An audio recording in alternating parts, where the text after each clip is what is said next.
Bismillahirrahmanirrahim. Bismillahirrahmanirrahim. Alhamdulillahirabbil alamin wallazi arsala rasulahu bil huda wa dinil haq liyudhhirahu ala dini kullihi wa kafa billahi shahida. Sallallahu ala Muhammadin nabiyil karim wa ala alihi wa sahbihi wa sallim tasliman katsira. Subhanaka la ilma lana illa ma 'allamtana innaka antal alimul hakim. Qala rabbi shrah li sadri wa yassir li amri wahlul 'uqdatam min lisani yafqahu qawli. Allahumma inna nas'aluka ilman nafi'ah wa rizqan thayyibah wa 'amalan mutaqabbala. Allahumma amin. Allahumma amin. Hadirin dan jemaah yang saya muliakan, alhamdulillah kita panjatkan rasa kesyukuran kita kepada Allah Taala yang mana dengan izinnya kita dapat bertemu sekali lagi di platform hari ini di Duha Muslimah Bit Quran, insya-Allah. Dan dalam pertemuan kali ini mudah-mudahan Allah Taala kita memohon kepada Allah Taala agar digunakan, dianugerahkan dengan nikmat ilmu yang bermanfaat, dan dalam masa yang sama kita bermohon kepada Allah Taala agar kita terlindung daripada ilmu yang tidak bermanfaat. Hadirin yang saya kasihi, pada pertemuan kali ini insya-Allah kita akan menyambung dan mudah-mudahan kita dapat mengakhiri episod tentang kisah tentang Sayyidatina Aisyah radhiyallahu an. Walaupun sebenarnya dia memerlukan dalam membicarakan tentang Ummul Mukminin Aisyah radhiyallahu anha ini memerlukan banyak waktu yang panjang kalau kita nak bicara tentang perincian tentang hal itu dan bagaimana kita boleh terapkan dalam kehidupan kita. Dan mungkin mudah-mudahan pertemuan ini atau pembicaraan kita pada hari ini mudah-mudahan dia memberi satu suntikan untuk kita kemudiannya yang akan memberi motivasi galakan untuk masing-masing mencari apa lagi bentuk pengajaran yang kita boleh raih dengan membaca beberapa terbitan yang banyak sekali tentang membicarakan tentang Aisyah radhiyallahu anha. Cuma kita kena tahulah untuk memilih bahan agar kita tidak salah pilih sebab yang buku-buku yang memang menurut perkara-perkara yang sahih insya-Allah. Kembali kita kepada pada pertemuan dulu kita dah bicarakan tentang mereka atau latar belakang Aisyah radhiyallahu an, khususnya khususnya bapa dan ibu kepada Sayyidatina Aisyah radhiyallahu anha. Hari ini kita akan kembali untuk melihat kalau kita pernah ingat tentang pernikahan kita tahu bahawa setelah kewafatan Sayyidatina Khadijah binti Khuwailid, Rasulullah tidak bernikah dan sangat bersedih ketika itu, sehinggalah salah seorang sahabiat yang berani Khawlah binti Hakim yang menemui Rasulullah SAW, memerlukan satu keberanian untuk approach Rasulullah tentang tidakkah Rasulullah ingin untuk bernikah lagi. Jadi datang dengan telah pun ada calon. Jadi bukan sekadar ada propose, tapi dia ada calon. Ada dua calon, bahkan dua calon. Dan kalau kita masih ingat janda dan anak dara bagaimana dia propose dan Rasulullah mula menanyakan tentang siapa yang dimaksudkan dengan janda, iaitu Saudah binti Zam'ah, kemudian satu lagi Aisyah radhiyallahu anha. Jadi begitulah peranan sahabat seperti Khawlah bagaimana beliau sangat memainkan peranan dalam subhanallah prihatinnya sahabat seperti Khawlah ini tentang keadaan Rasulullah SAW. Kita tahu keburungan, kesedihan, bahkan kesedihan yang sedang dilalui Rasulullah SAW ketika itu, ketika kehilangan kedua orang yang sangat beliau kasihi, ini Khadijah binti Khuwailid dan juga pamannya atau pakciknya Abu Talib. Jadi kembali kita kepada pernikahan Rasulullah SAW, yang mana memang di sana terdapat khilaf ataupun di kalangan ulama juga, bahkan hal ini juga sejak dari pernikahan menjadi isu. Jadi yang kita boleh sebenarnya setiap isu yang didatangkan siapa pun, baik di pihak orang Talib dan sebagainya, telah mampu datang dengan evidence atau bukti dalam hal tersebut. Jadi apa yang saya sentuh ni adalah ada khilaf tentang usia pernikahan antara Rasulullah SAW dengan Aisyah ketika itu. Bahkan ulama sendiri meletakkan range antara usia 9 hingga 19 tahun. Range sehingga datang dengan beberapa bukti sehingga mereka terhasil menyatakan range antara usia Aisyah ketika itu. Okay, jadi di sana kita perlu bersedia dengan tumahan-tumahan barangkali di sisi lain. Allah. Okay, jadi dalam masa yang sama mengambil kira tentang kedudukan kita punya tempat tinggal dan sebagainya. Allah alam. Okay, saya tidak akan menyentuh tentang hal itu, cuma memang di sana ada khilaf. Jadi di sini Imam Az-Zahabi pernah berkata, kita balik kepada Sayyidatina Aisyah radhiyallahu anha. Imam Az-Zahabi pernah berkata tentang Aisyah radhiyallahu anha, Aisyah binti Imam Abu Bakar As-Siddiq, khalifah Rasulullah SAW yang pertama, orang Quraisy, keturunan Tamiyah, ini semua latar belakang Taimiyah Mekah. Ia pun merupakan Ummul Mukminin, isteri Nabi radhiyallahu sallallahu alaihi wasallam, dan merupakan wanita yang paling faqih dalam permasalahan agama secara mutlak. Ini yang dinyatakan oleh Imam Zahabi tentang Aisyah.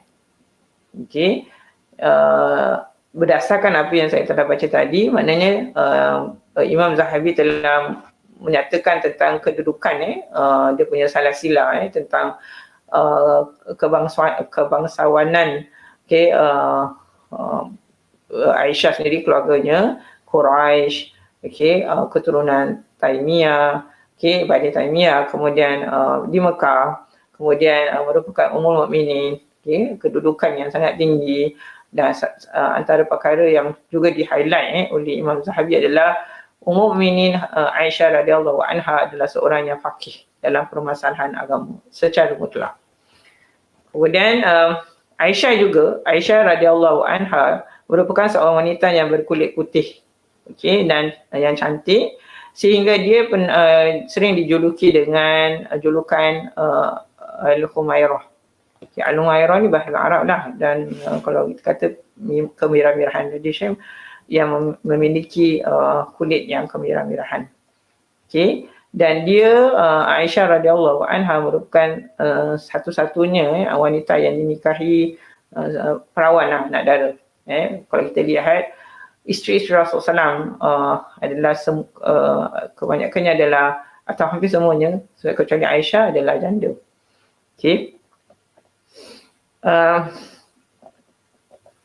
Dia Aisyah radhiyallahu tidak ada seorang pun yang lebih tahu tentang permasalahan dalam Islam yang melebihi dia. Maknanya begitulah yang dibayangkan atau dinyatakan oleh Imam Zahabi tadi, sangat faqih. Dan bahkan dibandingkan seluruh wanita, kalau dibandingkan dengan wanita-wanita secara seluruhnya. Ada sebahagian, bahkan di sana terdapat sebahagian ulama yang berpendapat bahawa ia lebih baik daripada ayahnya Abu Bakar As-Siddiq. Namun pendapat tersebut ditolak kerana Allah telah menciptakan segala sesuatu sesuai dengan kemampuannya. Di sini pun ada yang kata, tapi pendapat itu juga ada yang tolak.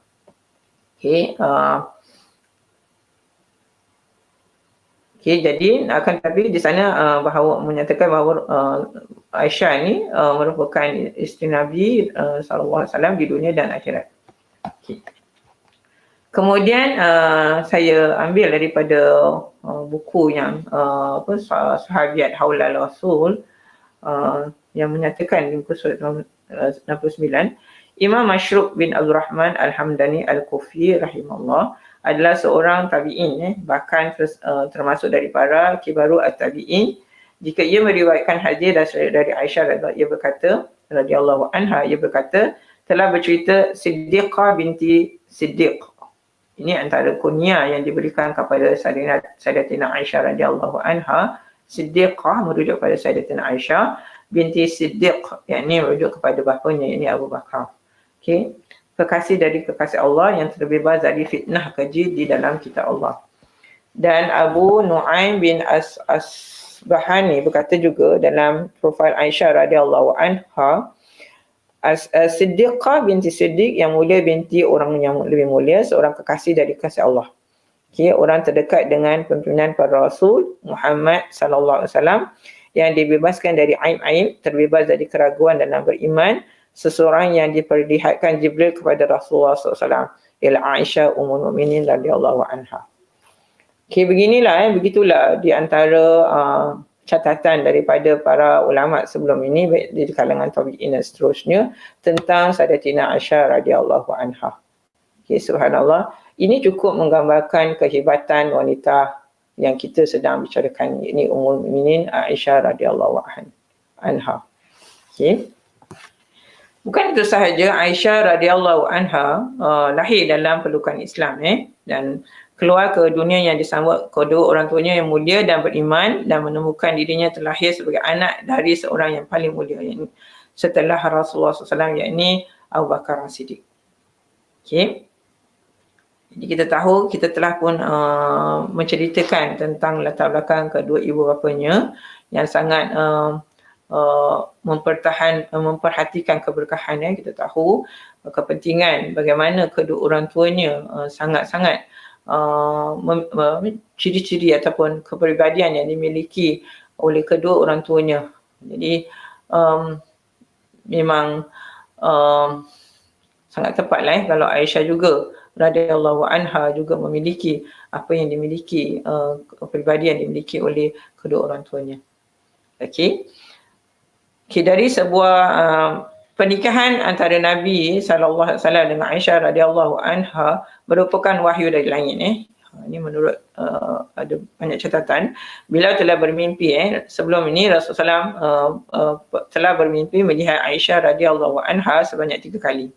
Okay, ketika itu Jibril alaihi salam datang dengan gambar Aisyah radhiyallahu anha yang berkata, hazihi zaujatuka fid dunya wal akhirah. Okay, ini adalah isterimu di dunia dan di akhirat. Dan ini merupakan kemuliaan yang amat besar dari ibunda kita, yakni Aisyah radhiyallahu anha. Okay, tentang ini, ada sebuah hadis, yang di sini di muttafaq alaihi, yang dikeluarkan oleh Imam Ahmad, Allahu a'lam.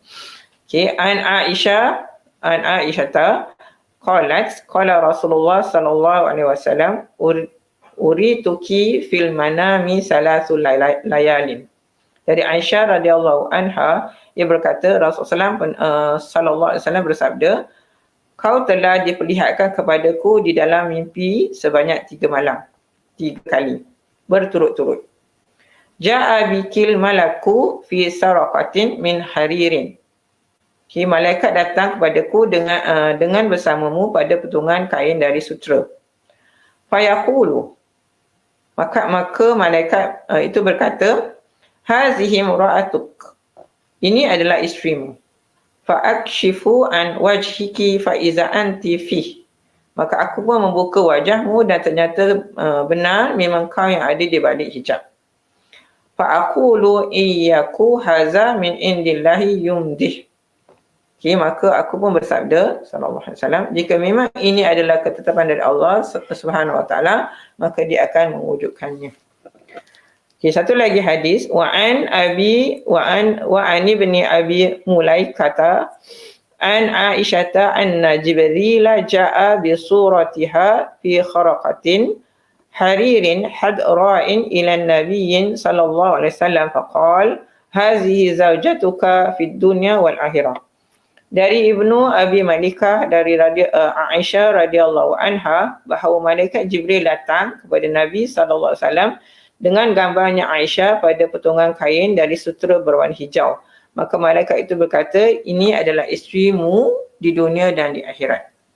Okay, hadis yang saya baru bacakan tadi adalah hadis yang dikeluarkan oleh Imam At-Tirmizi nombor 3880. Okay, boleh dipercayai para sanadnya, para perawinya boleh dipercayai. Okay, ini di antara hadis yang menyatakan tentang kemuliaan ataupun Aisyah radhiyallahu anha tentang pernikahan antara sebab tu dia nak isteri di dunia dan akhirat. Okey. Dan sebagaimana saya telah khabarkan sebelum ni, kisah pernikahan yang antara Aisyah dan Rasulullah SAW ini ada kaitan dengan Khawla bin Hakim bin Auqash. Okey, yakni isteri kepada Uthman bin Ma'zun. Yang kita tahu tentang setelah bernikah dengan Sauda, dan Sauda merupakan satu-satunya isteri setelah kewafatan Rasulullah SAW untuk 3 tahun sebelum Rasulullah SAW melaksanakan poligami dan menikah dengan Aisyah radhiyallahu anha. Okey. Jadi kita tahu bahawa setelah bernikah dengan Rasulullah SAW, okey, dan seperti mana saya kata tadi, usia dan sebagainya memang ada khilaf, dan Rasulullah SAW dan Aisyah menetap di rumah yang sekarang ni, di mana Rasulullah SAW dimakamkan di rumah Aisyah radhiyallahu anha. Okey. Dan kita tahu juga bahawa gelaran antara panggilan Rasulullah SAW yang diberikan kepada Aisyah, atau panggilan Rasulullah kepada Aisyah adalah, salah satunya adalah Humairah, dan ada juga yang kadang-kadang Rasulullah SAW memanggilnya dengan secara affectionate, dengan shorter version Aish. Dan okey, sekarang orang yang Aisyah dipanggil Aish dan subhanallah. Okey, dan di kalangan sahabat, para sahabat dan sahabiat ni memberi kunyah gelaran kepada Aisyah radhiyallahu anha dengan gelaran as-siddiqah. Okey, yakni orang yang berpegang teguh dengan kebenaran. Okey, ini antara gelaran-gelaran yang diberikan kepada kepada Sayyidatina Aisyah radhiyallahu anha. Dan sebenarnya di sana terdapat banyak kisah-kisah yang melibatkan tentang Aisyah radhiyallahu anha. Okey, bukan sahaja sejak daripada beliau berumah tangga, usia yang sampai hari juga masih dibincangkan, kemudian yang terus dikaitkan dengan tuduhan kepada Rasulullah sebagainya. Okey, namun ini di antara yang umat Islam akan sentiasa berhadapan dengannya, dan untuk hal tersebut kita perlu pada tahu ilmu bagaimana memiliki cara untuk mengatasi isu-isu seperti ini, khususnya pada yang melibatkan Ummul Mukminin Sayyidatina Aisyah radhiyallahu anha, yang pastinya akan terkait sekali dia Ummul Mukminin, pastinya terkait dengan junjungan besar kita Nabi Muhammad sallallahu alaihi wasallam sebagai suami kepada Sayyidatina Aisyah radhiyallahu anha. Okey, bukan itu sahaja.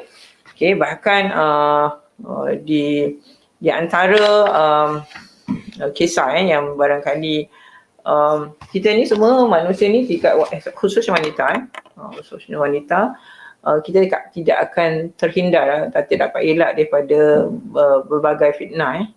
Baik kita sebagai yang belum kahwin, yang dah kahwin, dan yang ada anak, yang tak ada anak, sebagaimana kita tidak akan terlepas.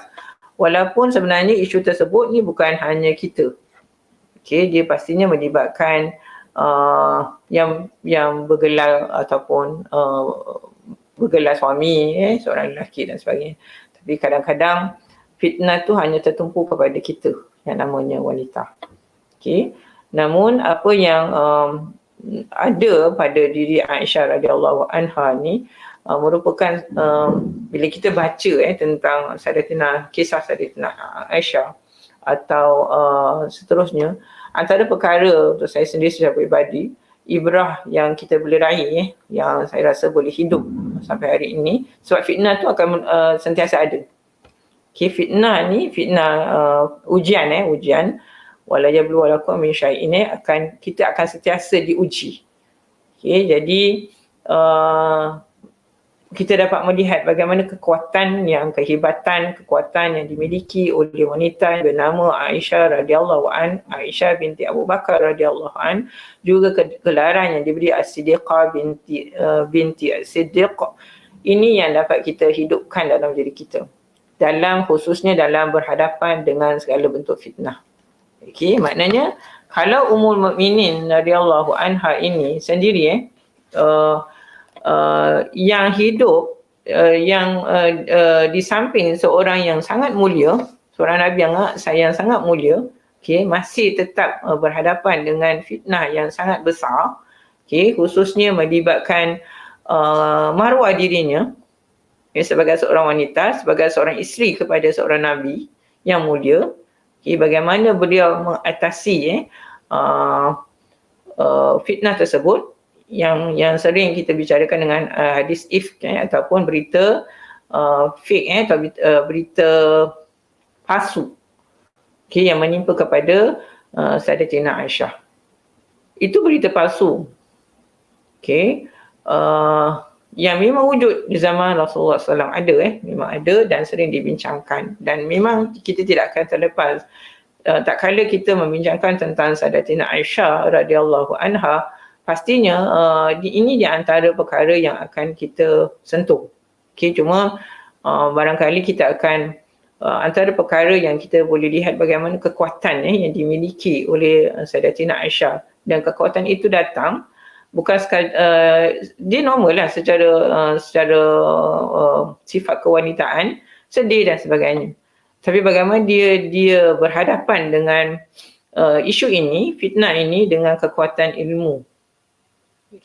Keyakinan terhadap Allah SWT, kepasrahannya yang diletakkan, dan kepasrahan itu datang daripada keimanan yang sangat jitu kekal dan sangat kental dan kuat yang dimiliki oleh Sayyidatina Aisyah, sehingga beliau radhiyallahu anha dapat mengatasi berhadapan dengan isu ini dengan sangat kuat, sehingga namanya, maruahnya, nama baiknya yang telah dicemari, yang telah tercalar, tercalar akibat fitnah ini.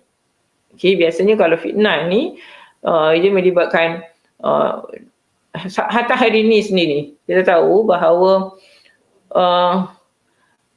senang je nak jatuhkan orang, siapa-siapa pun orang tu, lebih-lebih kalau dia dah popular, dia melibatkan isu-isu yang sangat berat. Adultery, zina, ada isu skandal dan sebagainya.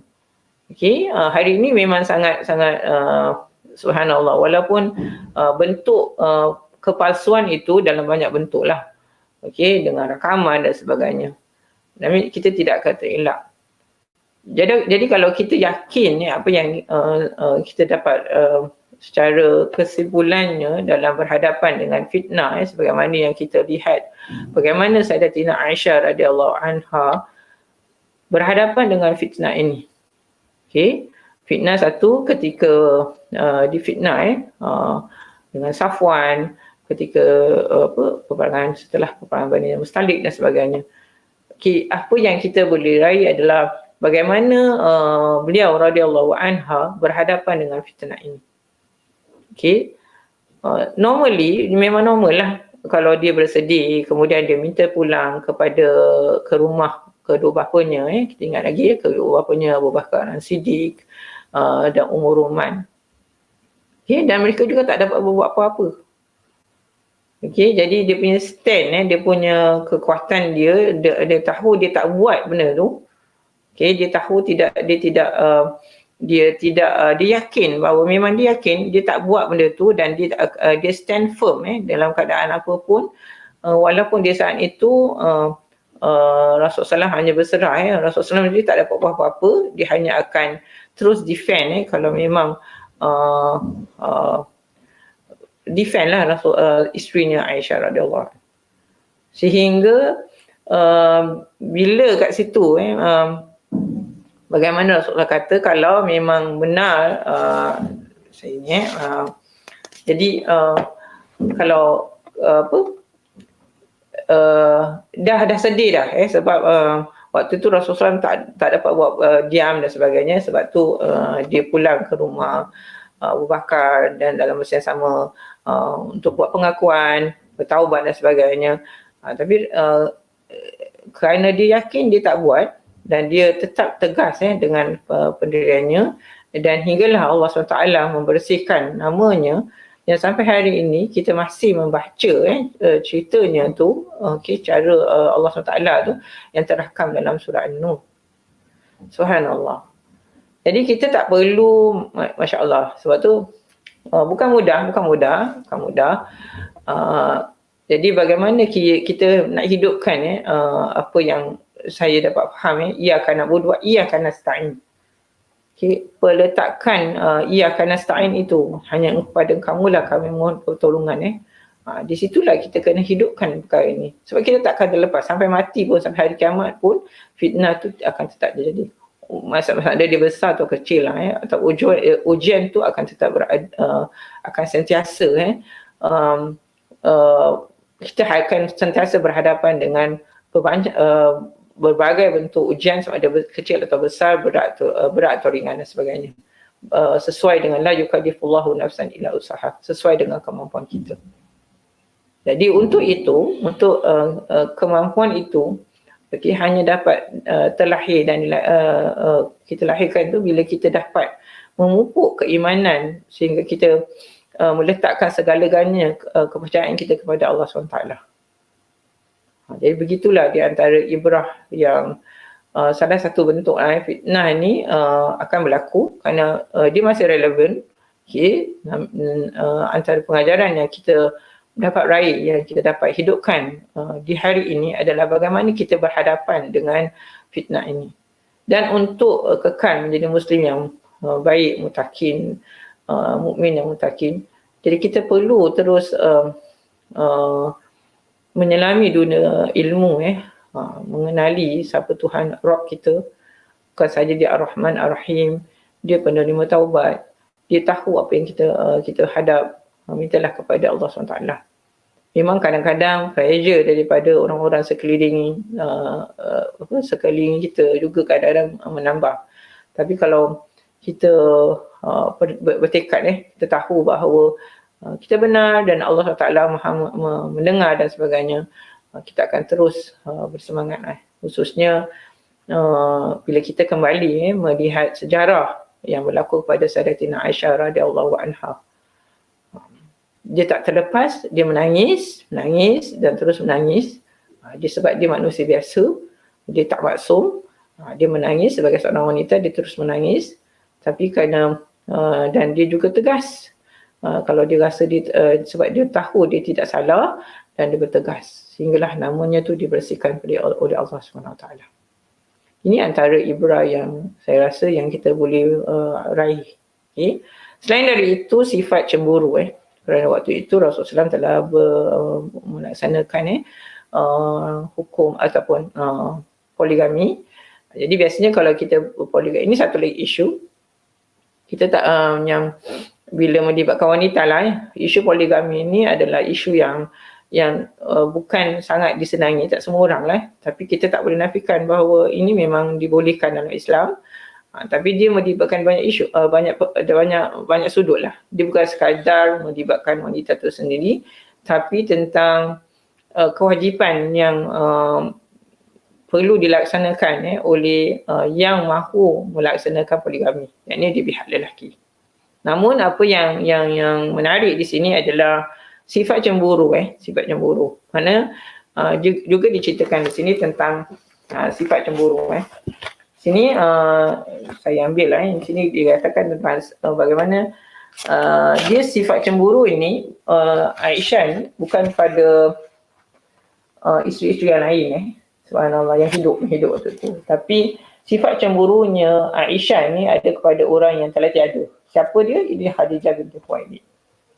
Subhanallah. Kenapa? Sebab jika Sayyidatina Aisyah kata dia tidak cemburu pada isteri-isteri yang lain. Sebab barangkali dia tahu kedudukannya di sisi Rasulullah SAW.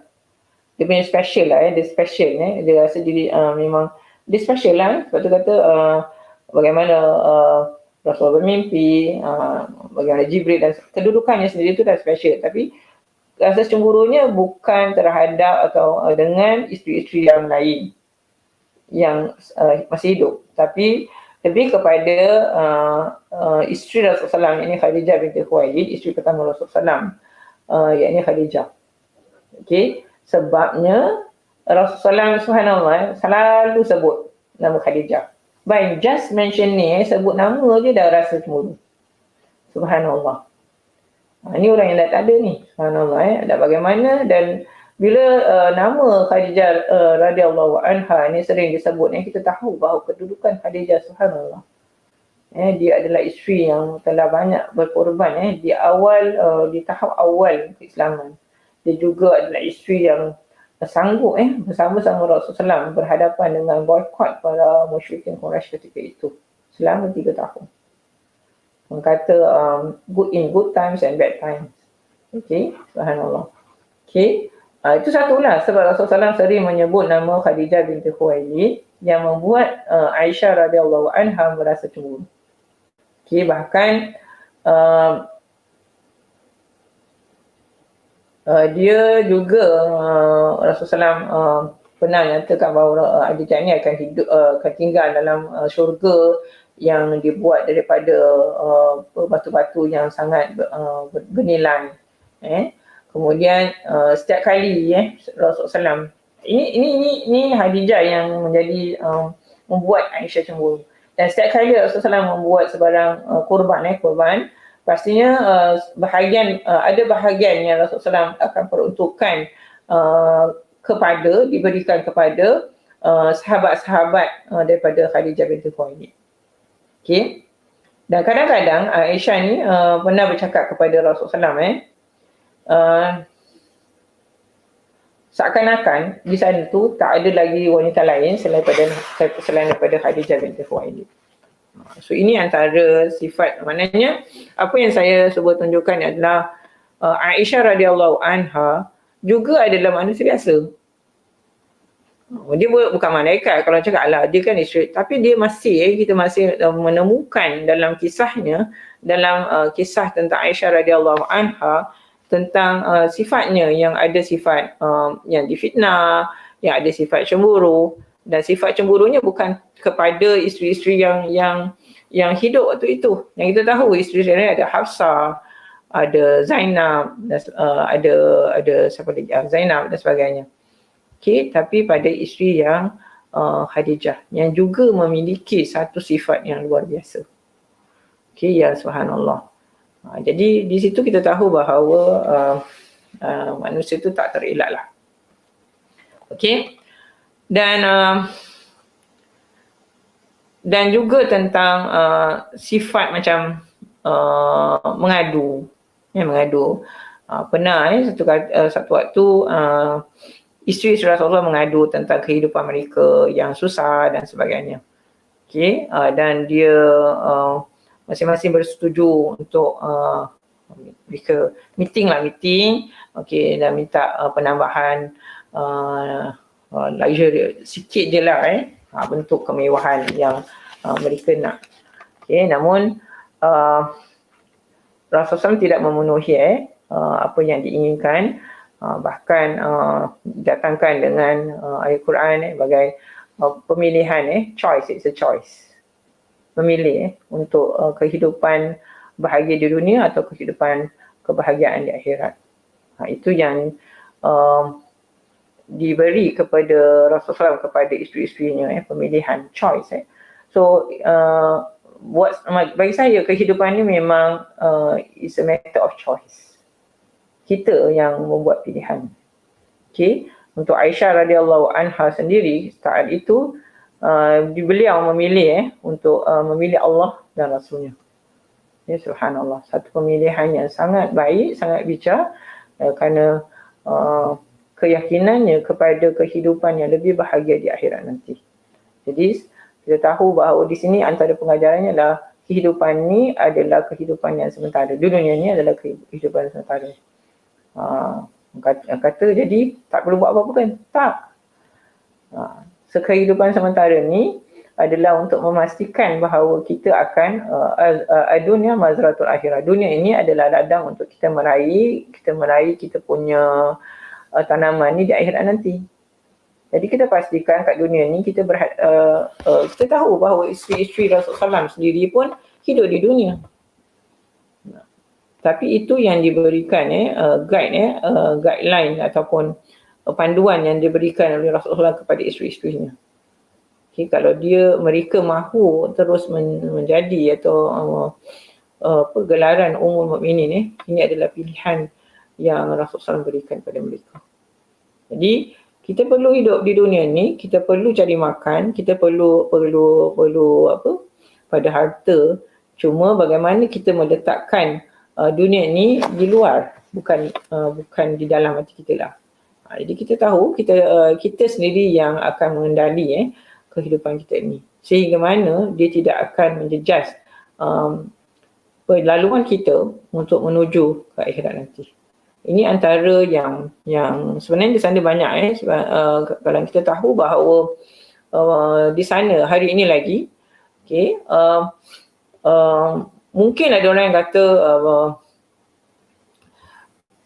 mustahil dan kemustahilan.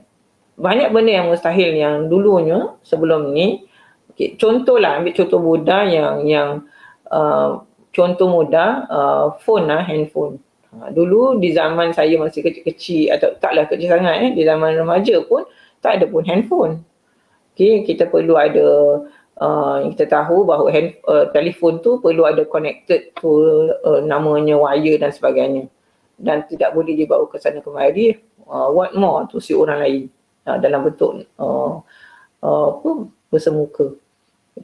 Kemudian cara dulu adalah dengan surat. Surat nak sampai pun berhari-hari, lebih-lebih kalau kita dikirimkan kepada tempat yang jauh. Kemudian kalau alamat tak jelas, dah tak sampailah.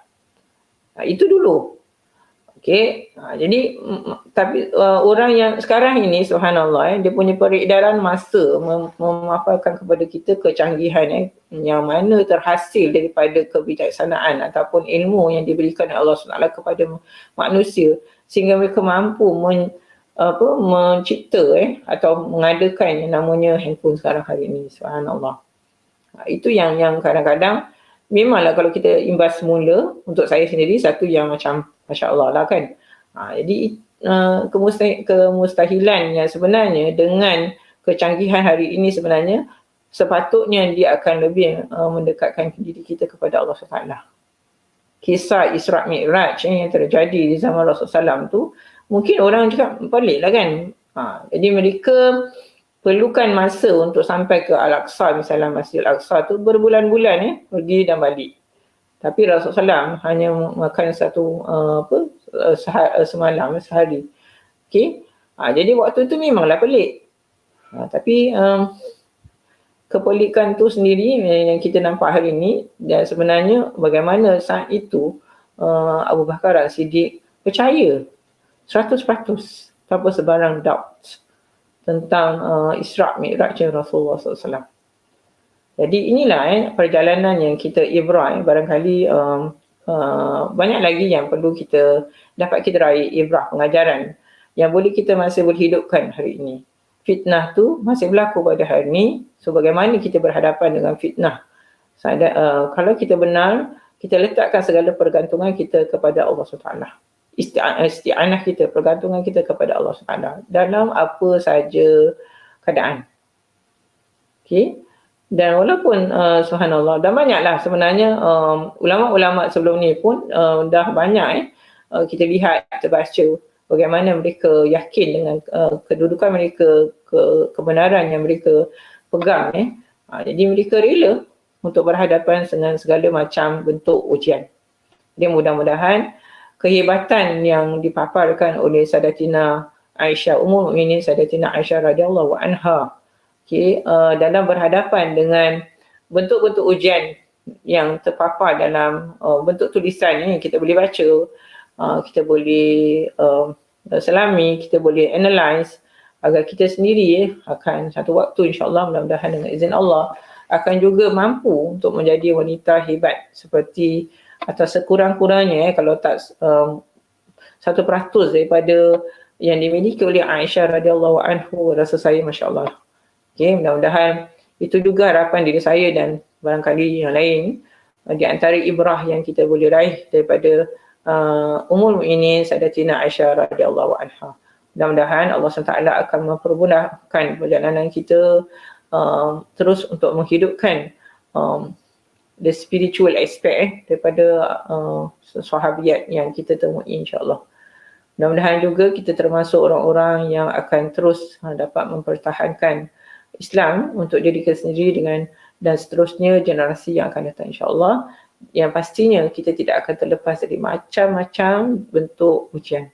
Dan mudah-mudahan Allah SWT akan mempermudahkan atau jalan-jalan untuk kita menemukan jalan keluar pada setiap masalah. Wa may yattaqillaha yaj'al makhraja. Berarti siapa yang bertakwa kepada Allah SWT, kita akan diberi jalan keluar. Itu yang Allah nyatakan dalam surah At-Talaq. Yang penting adalah wa may yattaqillaha. Ketakwaan itu, ketakwaan dalam bentuk yang mana kita melakukan segala perintah Allah SWT dan meninggalkan segala bentuk larangan yang Allah larang. Dan mudah-mudahan kita akan menemui jalan keluar yang Allah SWT berikan. Wallahu a'lam. Jika terdapat kebaikan pada apa yang saya kongsi pada pertemuan kali ini, ianya sungguh ia datang daripada Allah SWT. Dan seandainya di sana terdapat banyak kesilapan, tidak ketepatan pada apa yang saya sampaikan, sungguh ia datang daripada kelemahan saya, dari diri saya sendiri. Saya mohon ampun dan maaf kepada Allah SWT dan saya bertobat kepadanya. Wallahu a'lam. Kita tutup dengan tasbih kafarah. Subhanakallahumma wa bihamdika asyhadu an la ilaha illa anta astaghfiruka wa atubu ilaik. Aqulu qawli hadza wa astaghfirullah li wa lakum. Assalamualaikum warahmatullahi wabarakatuh.